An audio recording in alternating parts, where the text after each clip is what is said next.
আমাদেরকে গ্রহণ করতে হবে। শুদ্ধ ভগত চরণ রেণু ভজন অনুকূল। যদি আপনি শুদ্ধ ভক্তের চরণধুলি গ্রহণ করেন তাহলে কী হবে, আপনার ভজন পথটা অনুকূল হবে, প্রতিকূল থাকবে না। কি থাকবে না?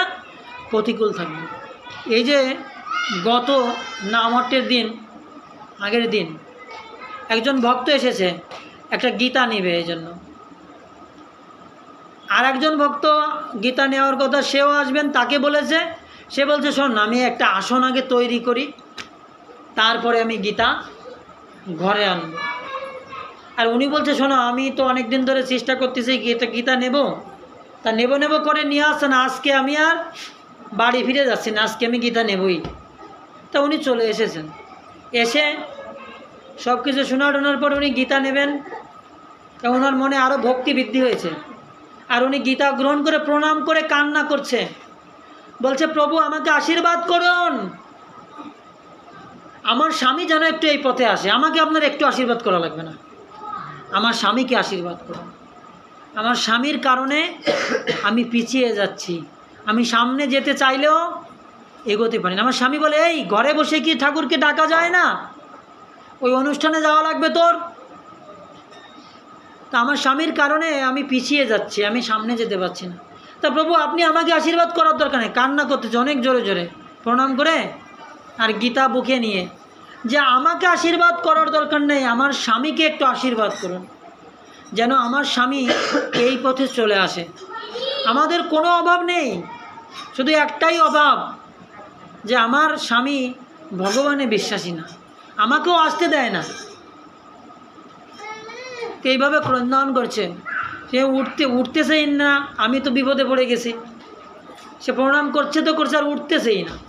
তখন যে মাতাজি আপনি কষ্ট পেন না, আপনি যেহেতু গৌরাঙ্গের কাছে এসেছেন, আপনার স্বামীকে একবার অন্তত আমাদের কাছে নিয়ে আসবেন, তারপরে আমাদের দায়িত্ব যে তিনি পরিবর্তন হবেন কি হবে না।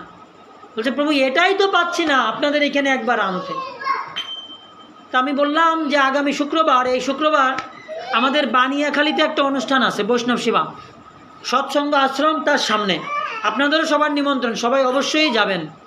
রেখা মাতাজিদের বাড়িতে বৈষ্ণব সেবা, আপনারা সবাই যাবেন, আপনাদের অনেক সুস্বাদু প্রসাদ খাওয়াবো, বুঝেছেন। আমি বলেছি যে কোনো প্রকারে ওই দিন আপনার স্বামীকে নিয়ে আসবেন, তাহলে অবশ্যই যদি নিয়ে আসতে পারেন সে পরিবর্তন হবেই হবে। কি হবে? তার পরিবর্তন হবেই হবে। আপনি নিয়ে আসুন, একবার একটু আমাদের সুযোগ দিন, একবার একটু আমাদের সুযোগ প্রদান করুন। তখন বলছে আমরা চেষ্টা করব নিয়ে আসার জন্য। তা দেখুন সাধু গুরু বৈষ্ণবদের এমনভাবে ধরতে হবে, কিভাবে ধরতে হবে? যোগ চেনেন? যোগ চেনেন কেউ? যোগ কোনোদিন লাগিয়েছে আপনাদের গায়ে? কার গায়ে লেগেছে? কারিগর।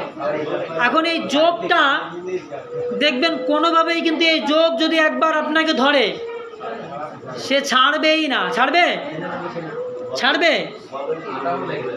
ওই যোগটাকে আপনাকে হয়তো কেটে ফেলতে হবে বা লবণ দিতে হবে, তারপরেও কি হবে? আপনার শরীর থেকে ছেড়ে যাবে। ঠিক সাধুদের, বৈষ্ণবদের, ভক্তদের যোগের মতো ধরতে হবে, বুঝেছেন? যদি তাদেরকে এভাবে ধরা যায় যোগের মতো, যোগে হয়তো আপনার রক্ত চুষে নেবে, কিন্তু সাধুরা আপনার রক্ত চুষে নেবে না।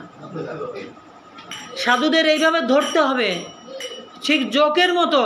ছাড়বেন কখন? যদি আপনাকে কেটে ফেলে, যদি আপনাকে লবণ দেয় গায়ে, তাহলে আপনি ছাড়বেন। তার আগে কোনো সাধুকে ছাড়বেন না। ভক্তদের ছাড়তে নেই। যদি ভক্তরা বেশি কথাও বলে, কুটো কথাও বলে, তাদের সাথে যদি মন মালিন্য হয়, জানবেন আপনার ভালোর জন্য বলছে। এই জন্য ভক্তদের কোনো পরিস্থিতিতেও ছাড়বেন না, যোগের মতো ধরে রাখতে হবে। কারণ যোগ ধরলে কি করবে? শরীর থেকে রক্ত নিয়ে নেবে না, আপনার ওই স্থানে ক্ষত তৈরি করে দিবে না। সাধুরাও যদি একবার কাউকে ধরে তাকে ছাড়বে না। আর সাধুকেও যদি কেউ একবার ধরে ফেলেন, কখনো ছাড়বেন না। যদি ছেড়ে দেন তাহলে লস করবেন, হারাবেন, বুঝেছেন? দেখবেন আকাশে অনেক মেঘ থাকে, দেখবেন বড় বড় মেঘ, কিন্তু ওই বড় মেঘের থেকে ছোটো মেঘও থাকে। যদি ওই ছোটো মেঘ একবার ওই বড় মেঘ থেকে আলাদা হয়ে যায়, তাহলে বাতাসে ওই মেঘ টুকরো কী হয়, হারিয়ে যায়, ওকে আর খুঁজে পাওয়া যায় না। তা আমরা ওইরূপ যদি আমরা বড় মেঘের থেকে লেগে থাকতে পারি, তাহলে আমরাও কিন্তু হারাবো না। আর যদি আমরা মনে করি আরে আমিও তো একটু উড়ে আসি, আমিও একটু স্বতন্ত্র হই, আমি তো অনেক কিছু এখন জেনে গিয়েছি, আমি তো অনেক ভক্তদের এখন চিনে ফেলেছি, আমি তো অনেক ভক্তের সঙ্গে মিলামিশা করি, অনেক কিছু জানি, আমি প্রত্যেক দিন গীতা ভাগবত পড়ি, তা আমি তো অনেক জানি, আমি তো 32 মালা 16 মালা জপ করি, ঠিক না? তা আমিও এখন একটু উড়ে আসি, স্বতন্ত্র হই, মেঘ থেকে স্বতন্ত্র হই, তাহলে কি হবে? আমরা হারিয়ে যাব। সাধুদের কখনো ছাড়া যাবে না, সাধুদের সঙ্গে জোকের মতো লেগে থাকতে হবে। ওই সাধু যদি আমাকে ধাক্কাও মারে, ওই শুদ্ধ ভক্ত, ওই সদ্গুরুদেব যদি আমাকে ঝেড়ে ফেলতেও চায়, অনেক সময় আছে যে আপনার নিন্দা করবে, আপনি এটা শুনে ফেলেছেন যে ওই ভক্ত আমার নিন্দা করেছে আর এক ভক্তের সঙ্গে, আপনি শুনছেন, তথাপিও কি আপনাকে ক্রোধান্বিত হওয়া যাবে না, আপনাকে রাগ করা যাবে না। আপনি রেগে গেলেন তো হেরে গেলেন, আপনি রেগে গেলেন তো হেরে গেলেন। যদি আপনি একজনের তিরস্কার শুনে স্থির থাকতে পারেন, তবুও তার সঙ্গ করেন, তাহলেই আপনি জয়ী হয়ে গেলেন, আপনি ভক্ত হয়ে গেলেন, বুঝেছেন? ভক্তের প্রথম গুণ কি? সহ্য করা, বুঝেছেন? অমানী হওয়া, অমানিন মানদেন কীর্তনিয়া সদা। আমরা কি, আমাদের খুব ইগো। এক ভক্ত আমাকে একটু বেশি কথা বলেছে, আরে ও আমাকে বেশি কথা বলেছে, আমি কি ভেসে আসছি নাকি? ওর সাথে আমি দেখা যাচ্ছে 15 দিন কথা বললাম না, 1 মাস কথা বললাম না, ওর দিকে আমি তাকালাম না, ও সাধু সঙ্গে গেলে আমি সেখানে গেলাম না, ও গেলে আমি যাব না, এরকম আমাদের ভিতরে কিন্তু হয়। এর ফলে কি হয়? আমরা আরও পিছিয়ে যাই। আপনি যতটা উপরে গিয়েছেন, আরও কি হয়েছেন? ততটা পিছিয়ে গেলেন। ঠিক সাপ লুডো খেলার মতো। আপনারা কে কে সাপ লুডো খেলেছেন? হাত উঁচু করেন তো। সাপ লুডো কিন্তু খুব মজার একটা খেলা। আপনি আস্তে আস্তে উপরে উঠে যাচ্ছেন, 3 পড়েছে, বাঁশয়ের মুখে এসেছেন, বাঁশই লাভ বেয়ে কী করেছেন? উপরে উঠে গেছেন। আবার আপনি কি করেছেন? দান দিয়েছেন, ওই উপরে আসেন একেবারে, সাপের মুখে পড়েছেন একদম কোথায়? বুঝছেন? আমাদের জীবনটা এইরূপ। যদি এই রূপ আপনার জীবনে হয়, মনে করবেন যে আপনি ভক্তি জীবনে কি করেছেন? পিছিয়ে গিয়েছেন। আর এটা বুঝবেন কিভাবে? এটা বুঝবেন কিভাবে? আপনার হরিনামের রুচি থাকবে না, জপ মালার কাছেই যেতে পারবেন না। ভাববেন কি, এই সকালবেলা জপ করতে গেলে ভাববেন সারাদিনে কত সময় আসে না, সকালে রান্নাবান্না করে খেয়ে দিয়ে করবো, খাওয়া দাওয়ার পর ভাবছেন এখন ভালো লাগতেছে না, একটু গড়ায়নি, এবার কি করলেন? একটু গড়াগড়ি দিয়ে এবার দুপুরে রান্নার সময় হয়ে গেল, এবার রান্নাবান্না করে টোরে ভাবলেন এই দুপুরে প্রসাদ পেয়ে জব করবানি, এবার দুপুরে প্রসাদ পেয়ে ভাবছেন ভালো লাগছে না, ঠিক না? একটু ঘোরাঘুরি করি, একটু হাঁটাহাঁটি করি, একটু বসে থাকি, একটু ভাগবত পড়ি। আর ভাগবত পড়তে গেলে ঘুম আসতেছে, ওং নমো ভগবতে বাসুদেবায়, বুঝছেন? ঘুম পাচ্ছে আমাদের। জব করতে গেলাম, এবার ঘুম চলে আসতেছে, হরে কৃষ্ণ কৃষ্ণ কৃষ্ণ হরে হরে রাম রাম রাম রাম হরে। প্রথম খুব জোর জোর জোর জোর একদম নড়ে চড়ে বইছি, একদম মেরুদণ্ড সোজা। আর কি করেছি?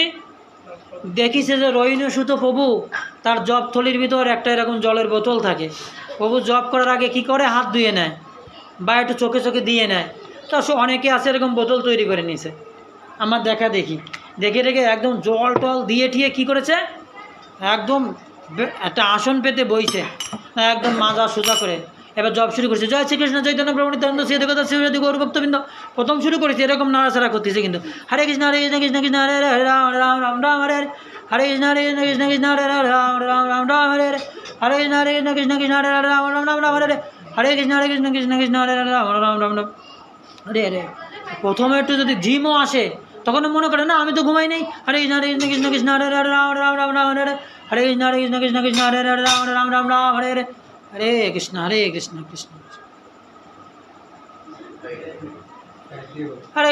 কৃষ্ণ কৃষ্ণ হরে হরে রাম।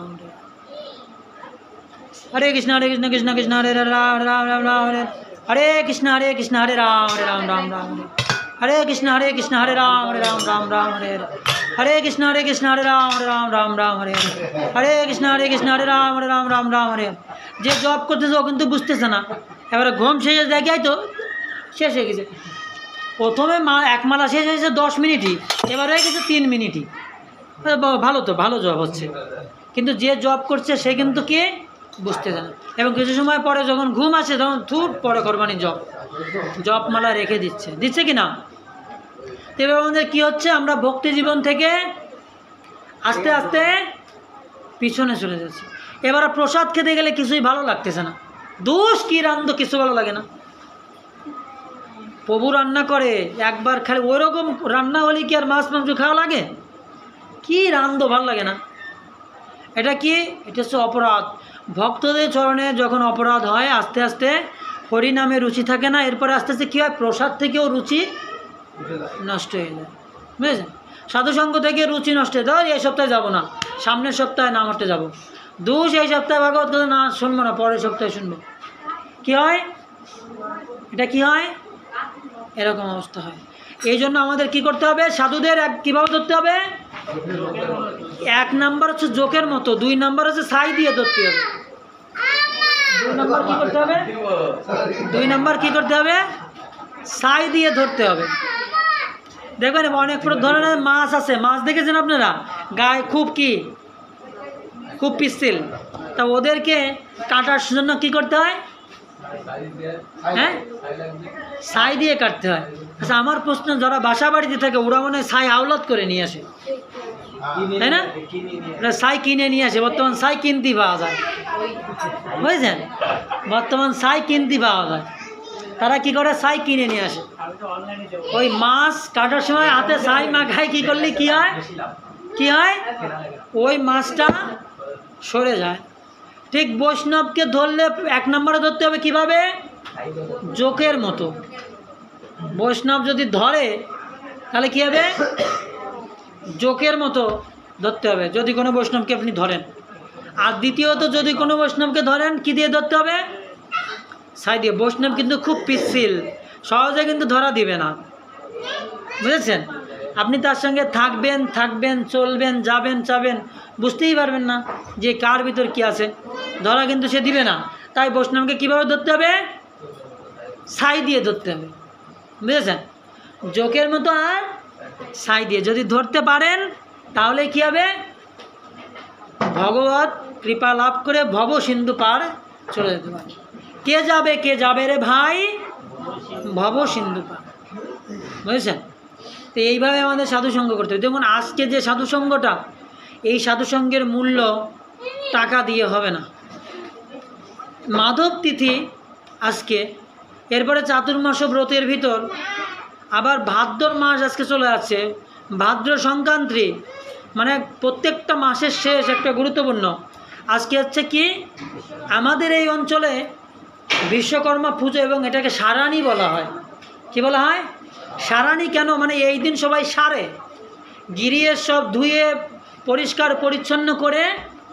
সব সারে বছরে একবার কি করে বণিকরা ব্যবসায়ীরা বিশেষ করে তাদের বাটকারা পালা পড়েন এগুলো কি করে পরিষ্কার ধৌত করে এটাকে সারানি বলা হয় মানে সারা বছরের সব কিছু তারা এই দিন খাতাপত্র কি করে সেরে নেয় বিশ্বকর্মা পূজা হয় এই দিন আজকে বিশ্বকর্মা পূজা কিন্তু আজকে বিশ্বকর্মা পূজার দিন বিশ্বকর্মা দেবও কিন্তু একাদশী করছেন আজকে যদি কেউ ওনাকে বিশেষ প্রসাদ দিয়েও থাকে ভোগ সে কিন্তু গ্রহণ করেননি আরও তিনি তাদেরকে অভিশাপ দেবে হ্যাঁ বেটা আজকে একাদশী তুই এইসব খাতে দিচ্ছিস জানিস যে আমি এসব খাবো না এজন্য বেশি বেশি করে কি করবে বিশ্বকর্মা তাদের উপর বিরূপ হবে আর যদি কেউ বিশ্বকর্মার জন্য লাড্ডু তারপরে ক্ষীর তারপরে সন্দেশ ছানা ননি ফল মূল এইগুলো তাকে নিবেদন করে সে খুব খুশি হবে আরে বেটা আজকে আমার নিজের টাকা দিয়ে আর এইগুলো কিনা লাগলো না একাদশীর দিন আজকে ভক্তরা দিয়েছে